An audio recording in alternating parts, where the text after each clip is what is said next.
오늘도 말씀과 기도로 이 자리에 오신 분들을 환영하고 축복합니다. 오늘 말씀은 로마서 15장 14절로 21절 말씀, 은혜로 부르신 사명, 복음 전파. 로마서 15장 14절로 21절, 내 형제들아 너희가 스스로 선함이 가득하고 모든 지식이 차서 능히 서로 권하는 자임을 나도 확신하노라. 그러나 내가 너희로 다시 생각나게 하려고 하나님께서 내게 주신 은혜로 말미암아 더욱 담대히 대략 너희에게 썼노니, 이 은혜는 곧 나로 이방인을 위하여 그리스도 예수의 일꾼이 되어 하나님의 복음의 제사장 직분을 하게 하사 이방인을 제물로 드리는 것이 성령 안에서 거룩하게 되어 받으실 만하게 하려 하심이라. 그러므로 내가 그리스도 예수 안에서 하나님의 일에 대하여 자랑하는 것이 있거니와 그리스도께서 이방인들을 순종하게 하기 위하여 나를 통하여 역사하신 것 외에는 내가 감히 말하지 아니하노라. 그 일은 말과 행위로, 표적과 기사의 능력으로, 성령의 능력으로 이루어졌으며, 그리하여 내가 예루살렘으로부터 두루 행하여 일루리곤까지 그리스도의 복음을 편만하게 전하였노라.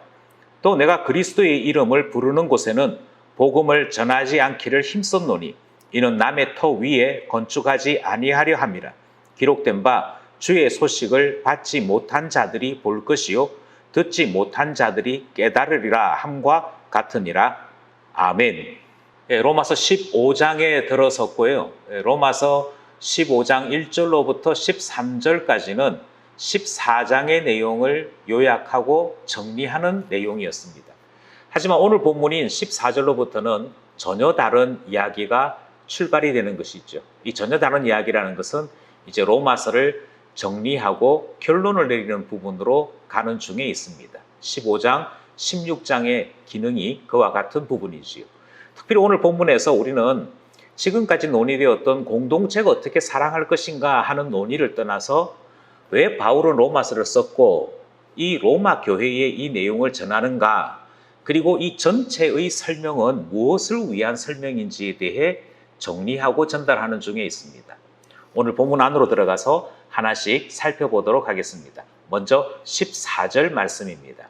내 형제들아 너희가 스스로 선함이 가득하고 모든 지식이 차서 능히 서로 권하는 자임을 나도 확신하노라.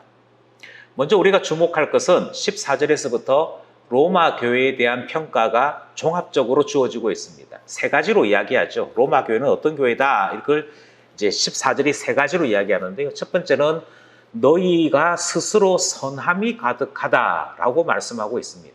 여기 말하는 선함이 가득하다는 말은 너희는 착한 사람, 또 착한 일을 한 사람, 이런 의미가 아니었습니다. 지금까지 계속 논의된 선함이란 예수 그리스도로 구원을 얻은 자들에게 일어나는 당연한 변화, 다르게 얘기해서 죄에 대하여서는 죽고 의에 대하여 살아난 자의 삶을 이야기하는 것이거든요. 그러니까 로마 교회 안에 스스로 선한 자들이 있다, 이 말씀은 로마 교회야말로 참된 구원의 복음이 있는 교회다, 그것이 여러분들의 행동을 통해 증명되었다 하는 말씀과 같은 의미입니다. 그래서 로마 교회에 대한 첫 번째 평가는 선함이 있는 교회, 다르게 말해서 구원의 증거가 있는 교회라고 하는 칭찬을 하는 것이죠. 두 번째가 모든 지식이 차서라고 설명합니다. 여기서 말하는 모든 지식은 세상에 있는 잡다한 모든 것에 대해 다 알고 있다, 이런 말이 아닙니다. 여기서 말하는 모든 하는 것은 구원에 관한 모든 것, 이렇게 이해하시는 것이 좋겠습니다. 다르게 해서 하나님에 대해서 우리가 하나님께서 어떻게 구원을 이루시고 그 구원이 우리에게 어떻게 나타났으며 지금 우리가 어느 때쯤 살고 있는지 때와 시기에 관하여서 알고 있는 사람, 그리고 뿐만 아니라 우리 하나님께서 이끄신 그 목표를 마음에 소망을 두고 함께 노력하며 달려나갈 줄 아는 사람, 그래서 과거도 현재도 미래도 이해하고 하나님과 동행하는 사람 된 지식을 이야기하는 것이지요. 이 지식을 우리는 복음에 대한 확신이라고도 부를 수 있고요, 하나님에 대한 신앙 고백이라고도 부를 수 있습니다. 중요한 것은 로마 교회는 참된 복음을 아는 교회다라고 하는 칭찬이 주어지고 있는 것입니다. 마지막 세 번째는 능히 서로 권하는 자임을 나도 확신하노라. 이것이 13장, 14장에서 계속 논의되어 왔던 주제들이죠. 그리고 15장 앞부분까지 논의되었던 주제. 그것이 무엇이냐면 공동체가 어떻게 사랑을 실천할 것인가. 바꿔 얘기해서 믿음이 연약한 자 또는 믿음에 대해서 잘 훈련되지 못한 자임에도 불구하고 이 사람들이 자기 큰 목소리를 주장하면서 교회를 어지럽힐 때 교회는 어떻게 해야 될 것인가. 그것을 두 가지로 설명했죠. 믿음이 연약한 자를 포용해줘라, 받아줘라. 너희가 받되 그러나 그가 아무렇게나 말하도록 해주는 것이 아니라 무엇이 옳고 무엇이 틀린지를 가르쳐 주므로 믿음의 성장이 일어나도록 하는 일, 그것이 교회가 해야 될 일이다. 그것이 교회가 실천하는 사랑이다 하는 말씀을 들은 것입니다. 그런데 여기서 뭐라고 얘기냐면 바로 그 능히 서로 권하는 교회됨의 그 특징이 살아있다는 것입니다. 교회가 가지고 있는 교회됨에 대한 표지는 말씀이 제대로 선포되는 것이거든요. 잘못되었으면 잘못되었다라고 설교자가 말할 수 있는 교회가 그 참된 교회입니다. 성례가 똑바로 베풀어지는 교회가 바로 바꿔 말씀드려서 참된 교회의 표지인데, 성찬에 합당하지 못한 자가 꾸지점도 받고 다른 신앙 고백으로 성찬에 참여하는 교회가 참된 교회이지요. 그런데 그것만큼이나 중요한 문제가 무엇이냐면 믿음에 대하여 올바른 치리가 베풀어지는 것입니다. 그 올바른 치리라고 하는 것이 꼭 벌을 받고 선포가 되고 재판이 되고 그 말이 아니고요. 바로 여기에 등장하는 것처럼 이렇게 사는 것이 좀 더 믿음다운 자의 모습 아니겠습니까? 라고 권하는 것에서부터 출발합니다. 그래서 형제가 형제를 서로 주 안에서 세우고자 잘못된 부분은 깎고 잘하는 부분은 칭찬하고 이런 모습들이 다 교회가 교회되는 것이고 참다운 교회의 표지가 되는 것이지요. 그러니까 14절은 세 가지 모습을 통해서 하나의 사실을 전하고 있습니다. 로마 교회는 참된 교회다 하는 내용이지요. 그런데 15절, 16절에서 바울은 정말 하고 싶은 이야기를 전하는 것입니다. 정말 하고 싶은 이야기는 그러나라는 말로 출발합니다. 15절 말씀. 그러나 내가 너희로 다시 생각나게 하려고 하나님께서 내게 주신 은혜로 말미암아 더욱 담대히 대략 너희에게 썼노니. 바울은 이미 앞에 1장에서부터 15장 앞부분까지의 내용을 썼던 것이죠. 이 썼던 내용들에 대한 이야기를 하면서 왜 여러분들의 교회가 참된 교회요, 제대로 된 교회임을 알면서도 이 편지를 왜 했느냐. 두 가지 이야기를 해요. 첫 번째는 다시 생각나게 하려고. 무엇이 다시 생각나게 되느냐? 그것은 참된 복음이 무엇인가? 그 참된 믿음은 무엇이고, 주님께서 우리에게 주신 참된 소망은 무엇이고, 그러므로 우리가 어떤 참된 사랑을 실천하면서 주 안에 사는 삶을 살아야 할 것인가? 이 이야기를 썼던 것입니다. 이 이야기를 쓰면서 바울은 의도적으로 몇몇 부분에 대해서는 매우 강한 의조로 글을 썼던 것입니다. 그것을 우리 표현에는 내게 주신 은혜로 말미암아 더욱 담대히 대략 너희에게 쓰노니. 이 대략이라는 말은 몇몇 부분, 어떤 부분에서는 강하게 이 말을 표현하는 것이거든요. 왜 이렇게 했느냐? 바꿔 얘기하면 지금 로마 교회가 스스로 구원에 이르는 놀라운 성장을 이루는 교회였으나 사도로부터, 바울로부터 하나님의 참된 복음을 다시 듣는 것이 필요했더라는 것입니다.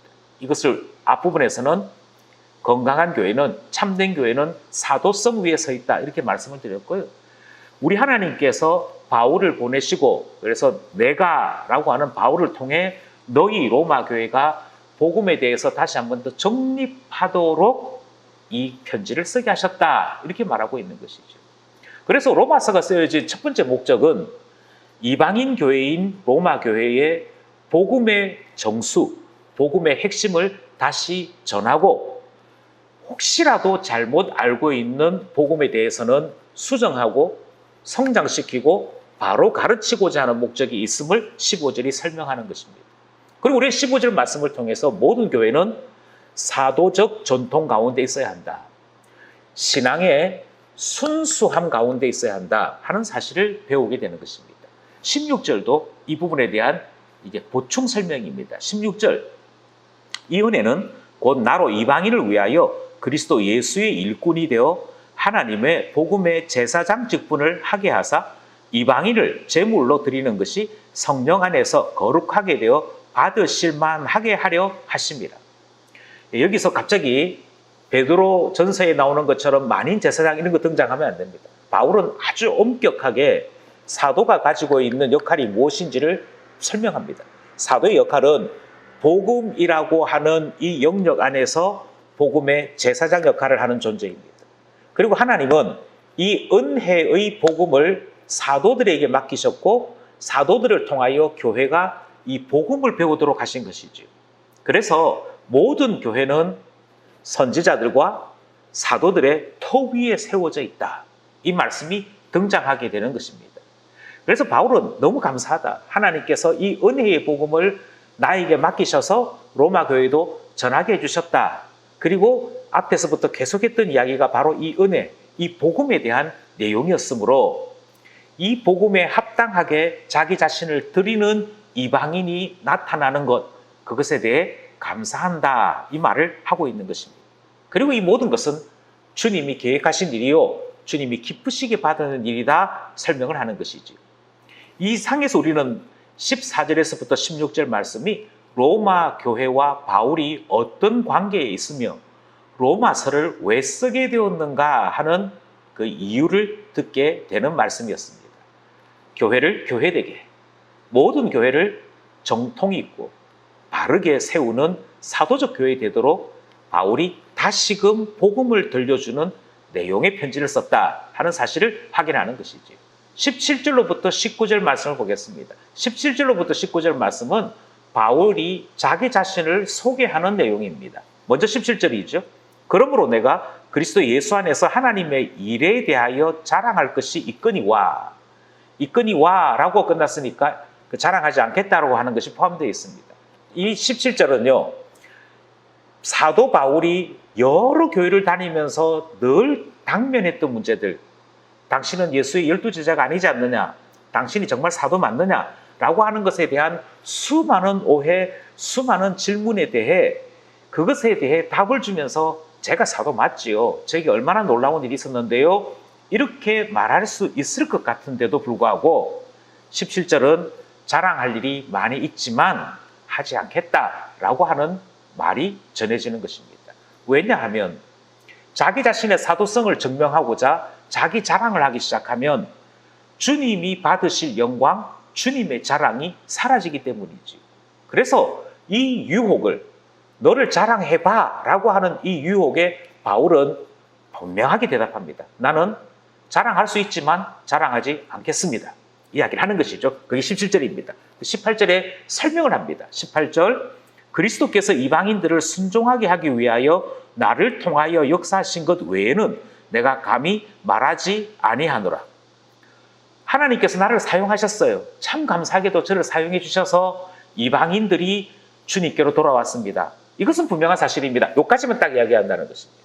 여기까지만 딱 이야기한다는 말은 분명한 사실은 사실대로 인정하겠다는 것이죠. 그런데 무엇은 말하지 않느냐? 무엇은 말하지 않느냐면 그때 일어났던 놀라운 일들, 그때 일어났던 바울의 헌신들, 자랑할 만한 것들은 말하지 않겠다는 것입니다. 좀 더 이것을 다른 각도로 설명하는 내용이 등장합니다. 18절 뒷부분에서부터 출발하죠. 그 일은 말과 행위로, 표적과 기사의 능력으로, 성령의 능력으로 이루어졌으며. 그러니까 18절부터 19절의 이야기가 저는 단지 말만 했을 뿐입니다. 저는 단지 순종만 했을 뿐입니다. 일과 말과 행위, 그것만 했을 뿐입니다. 나머지는 어찌 된 것이냐? 나머지는 성령께서 하셨습니다. 거기에서 표적이 일어나고 기사가 일어나고 능력이 일어났는데 이런 모든 능력들은 다 누가 하신 것이냐면 성령님께서 하신 것입니다. 그래서 영광은 우리 하나님이 받으셔야 됩니다. 예수님이 받으셔야 되고 성령님이 받으셔야 되지, 내가 내 사도성을 자랑하느라고 그만 모든 영광을 내가 취하는 일은 하지 않겠습니다. 그 이야기가 18절, 19절 내용인 것입니다. 그 19절은 또 뒤에 이어져 나가죠. 그러므로 내가 예루살렘으로부터 두루 행하여 일루리곤까지 그리스도의 복음을 편만하게 전하였노라. 그 주님께서 예루살렘에서부터 이 전도 여행에 이르는 모든 과정들을 다 이끄셨다. 그 모든 것들에 대해서 다 감사한다. 이렇게 이야기하면서 주님이 나를 사용하신 것 그것만 내가 드러내겠다. 이야기하는 모습을 보게 됩니다. 여기서 우리는 사도 바울이 저를 보지 마십시오. 제가 아니고요. 저는 단지 주님이 사용해 주셔서 감사할 뿐이고요. 우리 하나님께서 이방인을 부르시고 그 이방인을 통하여 어떤 일을 하시는지 그것 보시기 바랍니다. 여러분에게 은혜를 주시는 놀라운 하나님을 주목하시기 바랍니다. 하는 메시지를 듣게 되는 것입니다. 사람이 아니고 하나님이 이것이죠. 이제 20절, 21절은 이 연장선상에서 바울이 어떤 결심을 하고 있는지를 보여주고 있습니다. 20절, 또 내가 그리스도의 이름을 부르는 곳에는 복음을 전하지 않기를 힘썼노니 이는 남의 터 위에 건축하지 아니하려 함이라. 하나님께서 바울을 왜 부르셨냐면 이방인의 사도로 부르셨습니다. 그래서 예수 그리스도를 알지 못하는 자들에게 예수님을 알려주고 성령의 권능과 능력으로 그들에게 복음이 전파되는 그 일을 위해 바울의 말과 바울의 행위를 사용하신 분, 그 순종을 사용하신 분이 하나님이시다 이렇게 되어 있습니다. 그러니 이방인에게로 가야 되는 거죠. 예수님을 모르는 사람들에게 가야 하기 때문에 이 명령을 이해한 바울이 마음에 결심하기를 내가 이미 교회를 세우기 위해 터를 닦아놓은 곳에는 안 가겠다 이렇게 얘기했던 것이죠. 바꿔 얘기하면 이미 여러 복음의 증거자들이 그 전도자들이 복음 전한 그런 곳에는 내가 가지 않겠다. 흔히 하는 말로 남이 다 차려놓은 밥상에 숟가락 하나 얹는 그런 일을 하러 가지는 않겠다 이야기하는 것입니다. 왜냐하면 전도하는 게 목적이니까. 복음을 모르는 자에게 복음 전하는 것이 목적이기 때문에 바울은 이 일에 충성하겠다. 이 일을 지키겠다라고 이야기하는 것입니다. 21절도 마찬가지죠. 기록된 바 주의 소식을 받지 못한 자들이 볼 것이요 듣지 못한 자들이 깨달으리라 함과 같으니라. 성경 말씀을 인용하면서 이 부분을 다시 이야기합니다. 보지 못했고 듣지 못하는 자들에게 복음 전하는 것이 나의 사명이다. 이 사실을 소개하고 있는 것입니다. 여기서 한 가지 의문이 생기죠. 로마 교회는 바울이 세운 교회가 아니지 않습니까? 바울이 세운 교회가 아님에도 불구하고 그럼 왜 바울은 로마 교회에 편지를 한 것일까?